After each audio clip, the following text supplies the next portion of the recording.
Hello, everyone. Welcome to Live at 5. And thanks for joining us on this beautiful Wednesday Shvat evening. We're starting off with the riddle of the show, which is, where am I? I took this picture a couple of years ago. I'll tell you, it's in the state of Colorado, but if you could tell me where, then you will win. This is today's riddle. And if you can answer this correctly, then I have a beautiful mountain villa vacation for you. That's what the prize wins. We're going to do a raffle today for the winner of tell me what location the show is being shot on live, and this mountain villa vacation can be yours for the taking. Who doesn't want that? But meanwhile, here we are in the show studio for today, on location in Colorado, where that's your riddle of the show for today. Couple of announcements before we get into the show. Tomorrow we've got a great guest. I'm thrilled to welcome, God willing. Of course, we're going to be flexible because we already lost one guest this week. He didn't die, don't worry, but we lost one this week. But hopefully the next guest will arrive on time. Tomorrow, we're hoping Dr. Michael Malowski, a friend from many years, will be joining us here in the studio.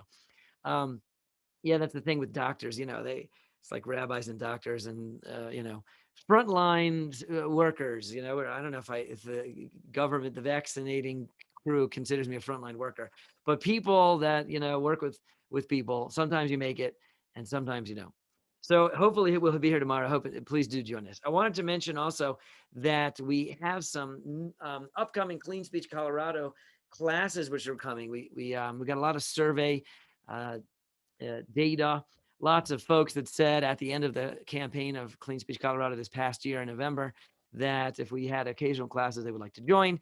I sent out some information today. If you'd like to join, it'll be starting next Thursday at noon. We're going to have a 6-week series of 30 minutes. We're going to work on some of the finer points of peaceful community relations, and we're going to be developing materials for volume 3. So I'm very excited about that. And please let me know, just email or get in touch with me if I can include you with that. That is a request. And the classes are coming up next week, starting Thursday. Also wanted to mention we have like a sponsor for the show, and the sponsor for this week's show would be, and I'm going to just change this view around here. Hello, we're going to back. Thanks. Welcome, everybody. The sponsor for the show, as it were, is a new up and coming small Jewish accountant firm.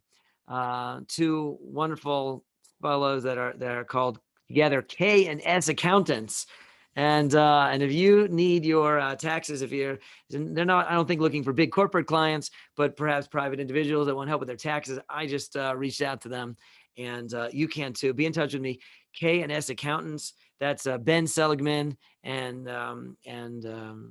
Shlomo Kurtz. I don't know if he goes by he probably goes by his English name, but I know them both personally, and very, very trustworthy. Who doesn't want like a fine Jewish accountant to take care of your finances? So if you need them, and I'd like to thank them for their support of our show.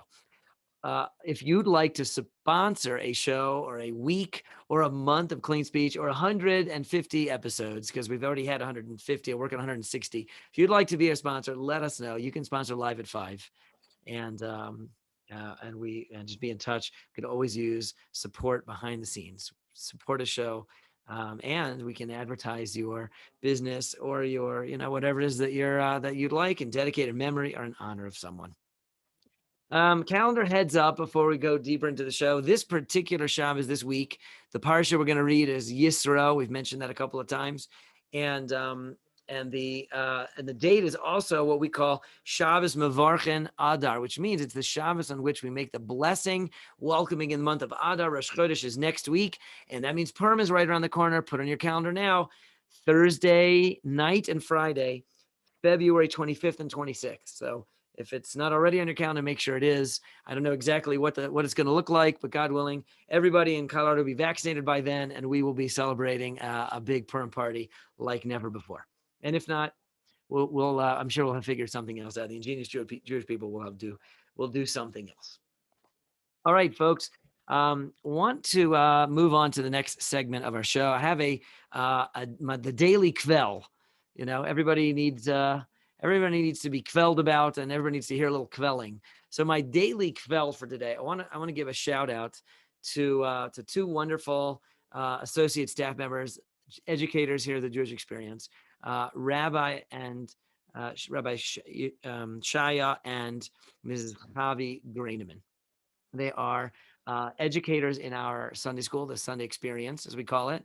Rabbi Graineman teaches the bar mitzvah boys, and Javi Graineman teaches the younger kids. They're sort of on opposite ends of the spectrum of the kids in age. The bar mitzvah boys, and she takes care of the younger crowd. They are both exceptional educators, warm. They connect beautifully, and I'm just telling about them because we see. I really see what it's like having just a warm, embracing educator, to work with kids.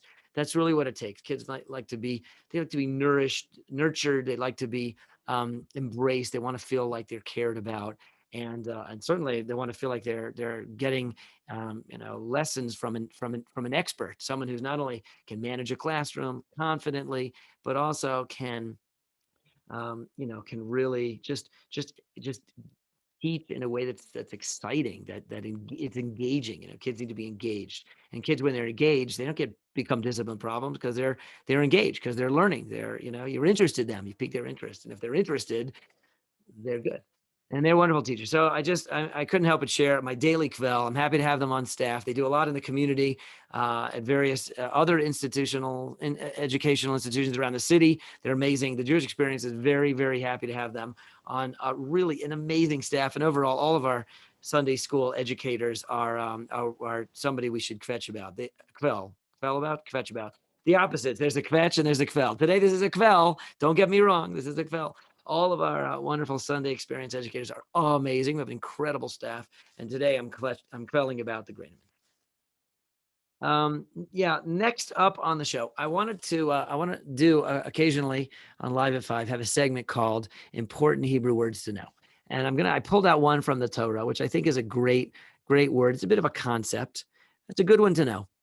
And the word is segula. Okay.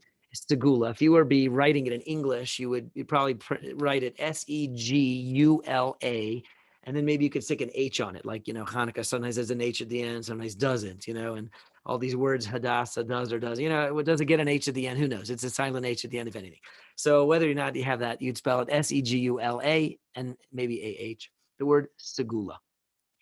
The word appears in the Parsha right around the story of the Jewish people at Mount Sinai, big event, and God is getting ready to give them the Torah. And he says, you are going to be an Am Segula, a nation, which is a Segula. So we're a whole people of Segula. Our nation, the Jewish people, is a Segula. What is a Segula? So in this context, the word has to do with something that is like a special treasure. Okay, the usual English translation of it is a treasured nation. God says, you're going to be my Am Segula, my treasured nation. And Am is a nation, my treasured nation. With Segula. Almost like you'd have something you'd hide away, something very valuable. You'd keep under lock and key, something precious, my precious nation, maybe that's what it means, a Segula. In common usage, we actually use the term very differently. And what it kind of means is, we would say, here's another context besides the parsha. You can hear this word frequently in Jewish life, which would be, well, if you will, if, for example, our sages say that it's a segula, if you light your Shabbos candles out of olive oil, that you'll merit by that act, that holy decision, you will merit to have children who are Torah scholars. So the word segula means, if you do this, it is a segula for that. It's a segula. And a segula, if in my way of translating it in this context, would mean like a spiritual heavenly trigger. One would say, like, it's considered to be a segula, that if you are in need of something, okay, if you need something, And let's say it's something serious. You need a job, you need a relationship, you need success, you need need a home, whatever you're looking for, and you're praying for it. And you know somebody else that has the same need. So our sages say it's a segula to pray for that other person and their similar need to your need before your own need. Pray for them first. And it's a segula. It's a way that you'll be answered. If you do that, you'll be answered first. A segula, a trigger, a heavenly trigger to get your prayer answered would be to use this, to do this thing. Now, normally we would say, well, look, if you want a job, get a degree. If you want if you want kids to be Torah scholars, send them to good schools. I mean, there are means. Normally, we would say there are regular means, there are ways to accomplish things that are through normal channels. But then there's an idea that we have access to, like like other channels, which are metaphysical channels, not things that work in the here and now, not things that work based on the natural principles of the way that the world works, but we can access as sort of a well, you remember that game when you were a kid, Shoots and Ladders? It's like the oldest board game in the book, right? And so, Shoots and Ladders, you kind of you roll the dice and it comes up a three, and you move forward three spaces, and you got to get to 100. So it takes a lot of dice rolling because you only get six each time, and 1, 2, 3, 1, 2, 3, 1, 2, 3, eventually move from 1 to 100. But occasionally, you land on a square where there's a ladder, and you go right up. You zip up, right? You skip out on the normal path and means of getting up in the head in the game, and you could shortcut the whole thing. And that's like a transcendent power. The ladders, of course, you could fall back by a chute as well. The slides, you could slide back down, and that's not what you want to do either. But that's like a metaphor for this idea of having like an overarching means to achieve something which is taking advantage of a trigger that's outside the pale of the normal and the regular and the typical way the world works. When we have access to that, we have something. There's a whole Mishnah in Ethics of Our Fathers, quoted as many times on the show. Some very interesting guidance and for life. And it says over there that certain things that go on in the world will lead to this seemingly unrelated result. It's a spiritual result, and that we would call a kind of a segula. This is a segula for that. It could be positive or negative. It says that if people are farming in the land of Israel, where there's a mitzvah to tithe your produce and give to the poor and to others, and they're not doing that, that has major impact in heaven, and it brings negative things if we don't tithe like we're supposed to and distribute those tithes like we're supposed to. So then that triggers something negative in heaven. Sometimes these triggers are positive, sometimes they're negatives, and that's a segula also. Now, um, you know, they're today we have it in the world that we chase after these. We run for a good segula. Who doesn't want a spiritual magic trick? If you want to get to accomplish something and you want a shortcut, who doesn't want a shortcut? Everybody likes shortcuts. This is like a spiritual shortcut, a segula, and so people tend to be very attentive to these kinds of things. And I just want to close the idea with a point, which is that look, we do know that there's more to life than meets the eyes. We've been talking about this week on the show. We know that there are heavenly means to accomplish things that we want and desire and want to see happen in this world, and we could work on those. And the basics, and the really the basics, without even trying to look for one of these sort of special segulas. The real basic is just to be an upstanding, upright, uh, holy Jew. That's the ABCs, because all of the spiritual results, the spiritual blessings that we want to see in life, ultimately come from just a simple, straight up, basic life of health and holiness. Always my it's always how I like to close out the show. Let's be healthy. Let's be holy. The holiness is it means to say that we are doing things which register in heaven.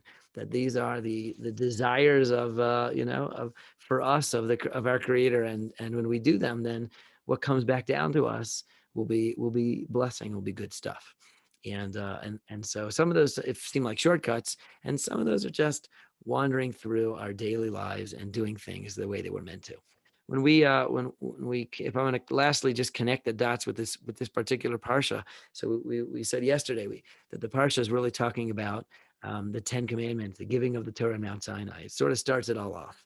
And God says, if you'll be my treasured nation, I'm going to give you this Torah, and you'll be my segula nation. And the what that really means is, at the deep end, is that these two definitions of segula are really one. You're my treasured nation because, based on all of your careful attention to the principles and the values that I'm going to give you now in this Torah, that everything in the heavenly world is going to be affected by your decisions and what you do, and the rest of the world will benefit as a result. Important word Hebrew, no, segula, with or without the H. Okay. Also on the show, I mentioned in the tagline, for those of you who are watching us on Facebook Live, you get to see the tagline. If you're not watching us on Facebook Live, so maybe you're with us on Zoom or you'd like to be, join us Mondays through Thursdays at 5 p.m. live on Zoom. And the number you need is 694-348-057. Jump aboard and you'll be behind the scenes. You may miss out on the tagline of the show, but it's a lot more fun behind the scenes. Trust me. Now, today, what I did want to talk about, though, was another episode. I want to address another Jewish Mythbusters. The first Jewish Mythbusters was the famous question of, if you have a tattoo, can you be buried in a Jewish cemetery? That is a myth, and we exploded that one on the last Jewish Mythbusters episode. Today, we're going to take another one. Today's Jewish myth that we're going to bust is that is about kosher food. That kosher food is the ancient diet for good health.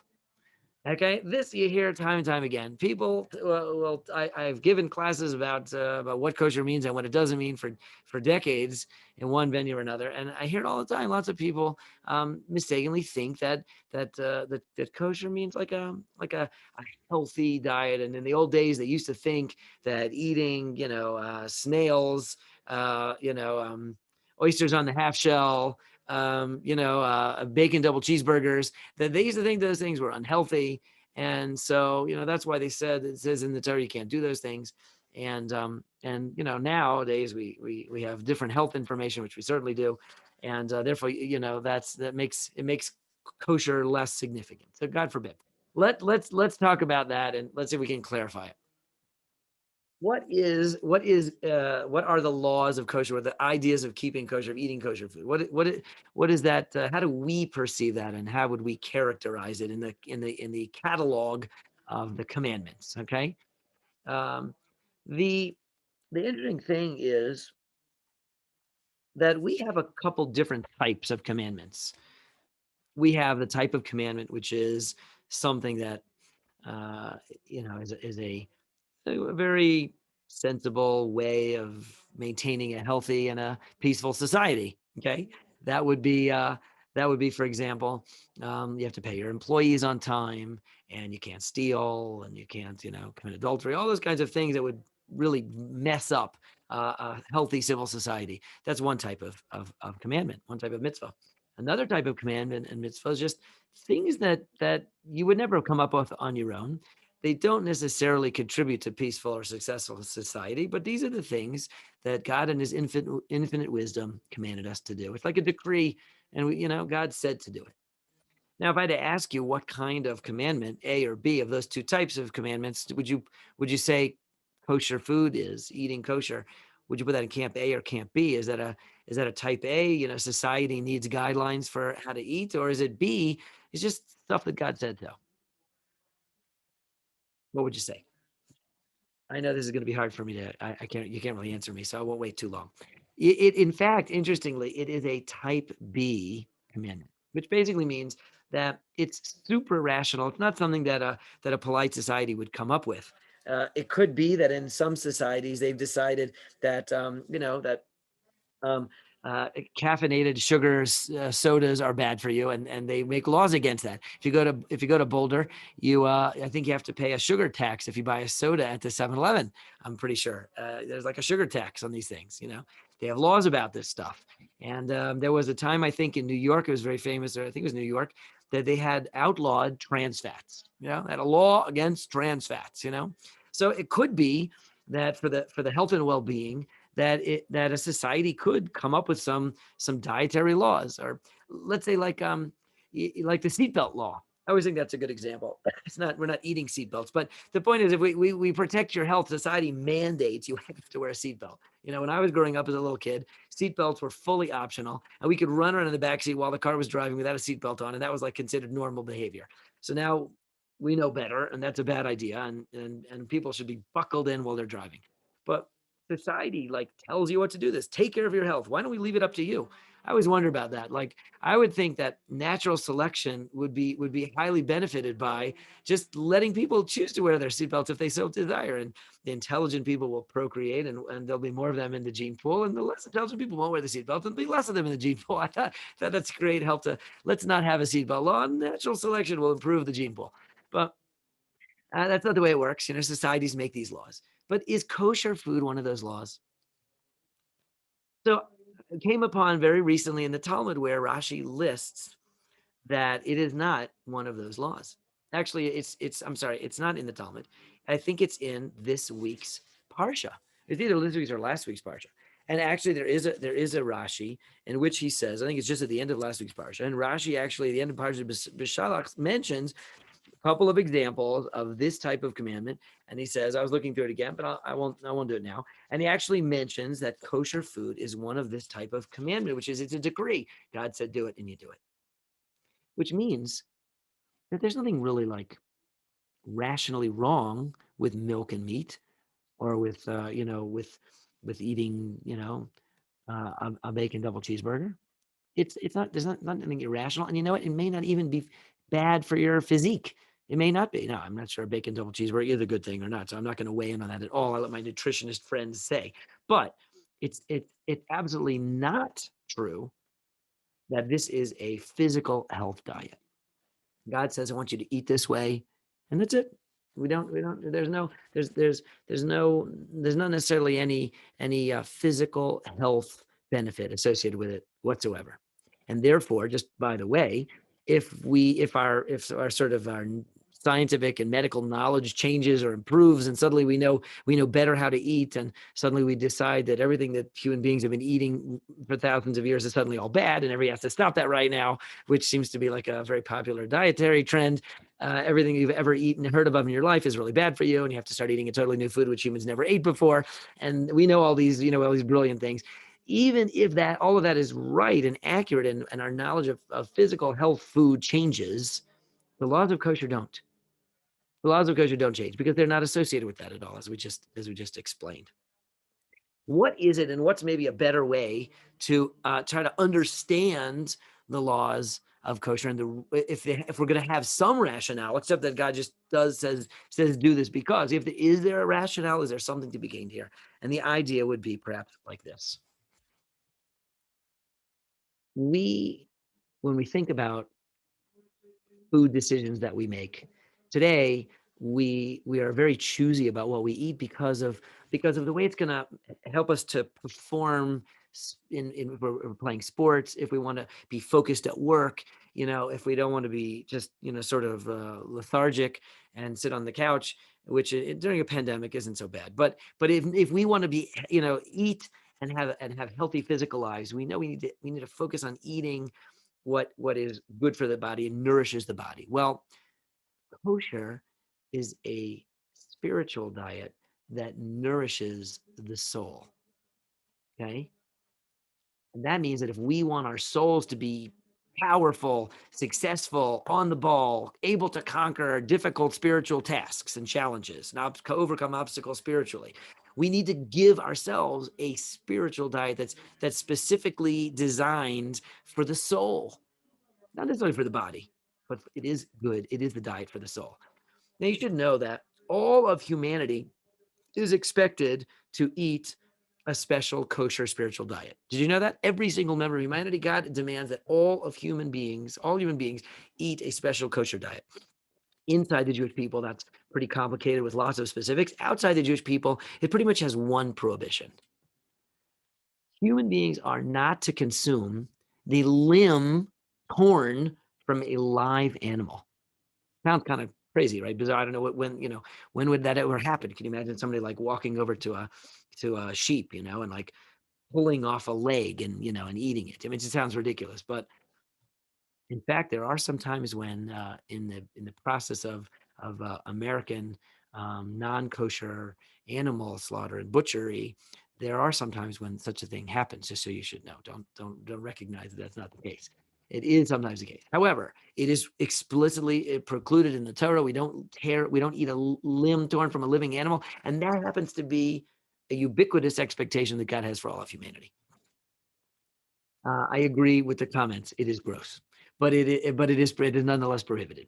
Now, the further examples, once you get up the ladder and you get to a higher level of kosher expectations, and that's within the Jewish people. Now there are lots of other things which we have to trim away from our spiritual diet, and we have a much more regimented diet plan for the Jewish people with what we should and shouldn't eat because our spiritual expectations are much greater.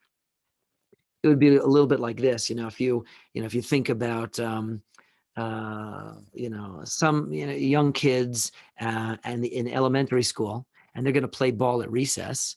If you don't, if we just feed them nothing but processed sugar and junk devoid of vitamins and minerals and all the proper nutrition that they need, they're going to go out on the playground at recess, and they're not going to be able to not even play ball with each other.